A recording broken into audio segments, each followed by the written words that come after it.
Welcome back to the show, everybody. This morning, we're going to be discussing ETHgate, and we're going to be discussing the idea Hinman gone rogue.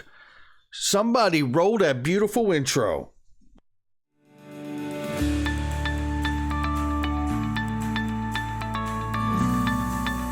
Digital Perspectives with Brad Kimes. Come on in.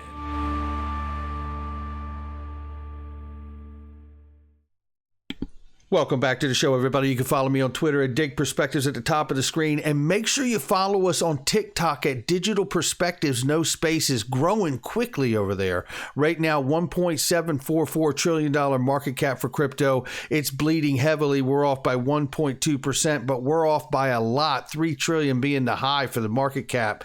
We know right now there's money missing, and it's a lot. And right now, $36,092 and change for Bitcoin, $2,600 for Ethereum, and number 6 spot, we're at 60 cents for XRP. The range of price very quickly here this morning is 59 cents on the bottom, 61 on the top, and we will keep an eye on it. But listen, if you haven't done it, check out Ledger Nano or Ledger, the Nano S, the Bluetooth, all the different versions. One of the biggest things they've done in the last year is add the ability to be able to buy through their exchange and go directly to your cold storage wallet. That's right. Get your crypto on cold storage. I've got a good portion of mine there as well. And if you haven't checked it out yet, they have great specials and deals. Check the link underneath the video. Let's get started. I want to play just a few seconds of this. This is from the Milken Institute, and I covered it yesterday. But what I want to play is actually the New York City Mayor, Eric Adams, at the Milken Institute. And he is explaining that there are hidden hands that control government. And this is the New York City Mayor. So you don't have to believe me, the YouTuber, when I say it. This man is telling you it's very, very real. Take a listen.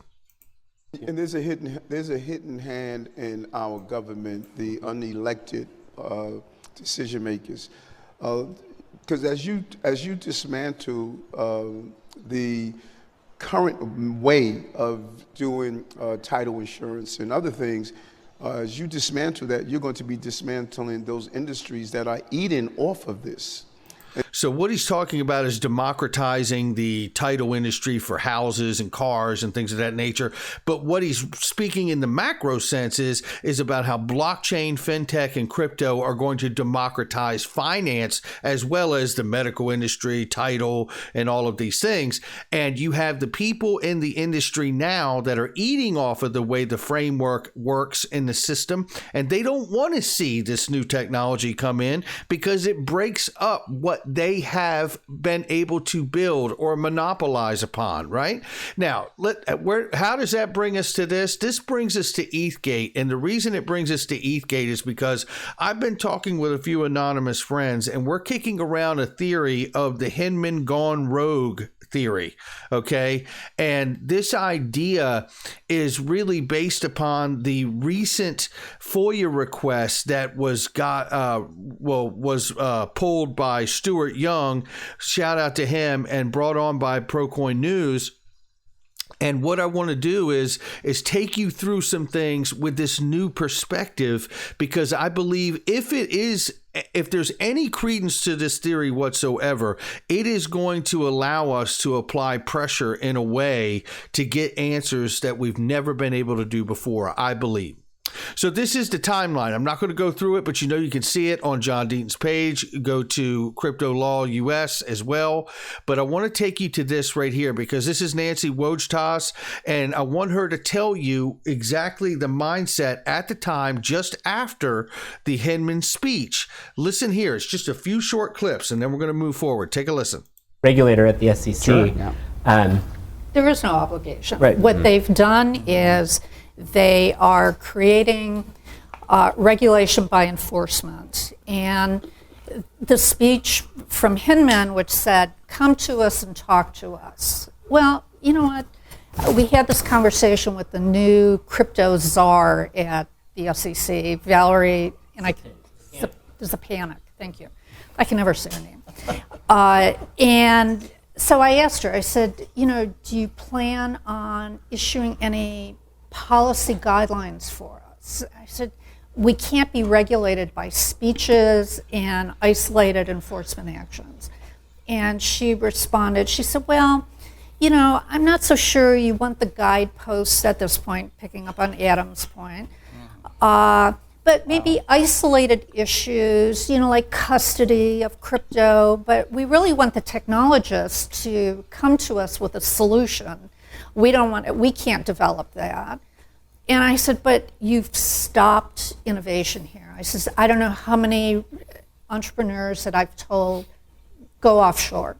It's too hard in the US. I'm telling you, it's just too hard. And that's a very, very real thing, as we have seen unfold since that 2019 moment. But let me take you now to this other very short clip here, about 30 seconds, where she talks about William Hinman again. Take a listen. This course, Bill Hinman said, and again, he's the head of Division of Corporation Finance, who we're dealing with a lot, including, and we also are dealing with enforcement. I also challenge your hypothesis that they're only going after the fraudsters. They're not. There are cases that they're going after where the token had utility at the time it was minted, and they're still going after them. Does that sound like anybody you know of? Ripple and XRP? It's exactly what it sounds like, because the truth is that this SEC case versus Ripple is not a criminal case. There's no fraud. There's no misrepresentation. There's nothing criminal about it. It's a civil action. And they're delaying. And you have to ask yourself why, right? And the question here really comes down to this. It's that free pass snapshot. Perkins Coie, the free pass speech, while PC was a member of the EEA, which is Perkins Coie. Hinman was a current profit-sharing partner with Simpson Thacker when he gave the speech. And Simpson Thacker is a member of the EEA. Clayton's firm and Sullivan Cromwell represented Lubin and Consensus as well, which ties in Jay Clayton. You know, when you think of all of this, what I've had in conversations here that has been kicked up is really, you know, the idea of we know that the emails, the FOIA requests had a long chain of people in it. And matter of fact, let me show you that right now, because I want you to see that. And this is just a list of some of the people that were in the email chain for that speech that William Hinman gave, that gave Ethereum a free pass. Now, the question comes, do we believe that every one of these lawyers, and some that aren't, but majority are, participated with William Hinman in providing Ethereum the free pass? What are the percentages that every single lawyer was absolutely complicit in their actions to help give Ethereum a free pass, when we know William Hinman was the beneficiary of being tied to Simpson Thacker and the EEA and getting the $15 million? What are the odds? I don't think they're that good. So you have to start asking the real question, right? When William Hinman came out and gave that speech, and it provided this, take a look. I think we have an intraday chart, by the way, of Ethereum. Let's see if we can pop it up there. This is what I'm talking about. So you can see over there, that was after the comments by the SEC. So look at that. Interesting market action there, right? Whoa. Yeah, I mean, this is a nascent This market. is why insider trading is against the law, people. That's exactly right. This is why insider trading is against the law. But again, we have to ask ourselves, were all of these lawyers complicit in giving Ethereum a free pass? Or was the email drafts really what it would show, and why the SEC doesn't want us to see them is because it reveals that they probably told William Hinman, you cannot put the free pass portion of this speech in it. And it was probably taken out. But then last minute, right? William Hinman decides possibly, it's a working theory, but decides possibly to put it back in on the fly while sitting there talking with Andy Sewer at the time, which this is Andy Sewer from Yahoo right here, who he spoke to when he gave the free pass speech. That's why it's so important for all of us to find out whether or not Hinman decided and acted alone because he had so much financial gain privately. Then you have to ask yourself, why in the world has no one spoke up if that is true? This is why I believe it's so important to who all were involved in the Hinman emails. Was the ETH free pass baked into the draft of the speech that Hinman gave, or did he throw it in without telling anyone?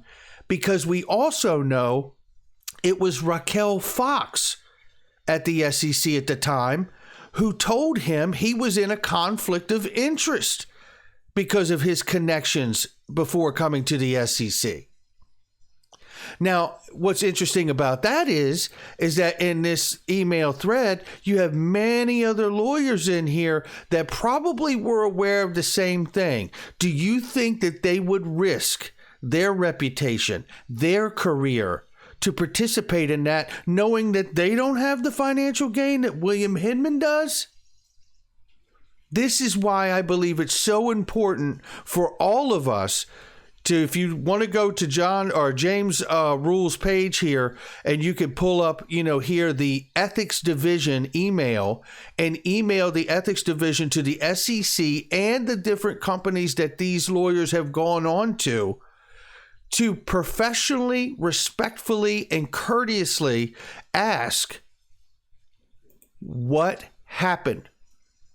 And this is the canned comment letter that you can get from Mr. Intuitive's page that allows you to ask that in a professional manner. Because listen, we can't come any other way than professionally and courteous and respectful. Because if we don't, it makes us in a bad light, and then it gives them an argument that they don't have to answer anything.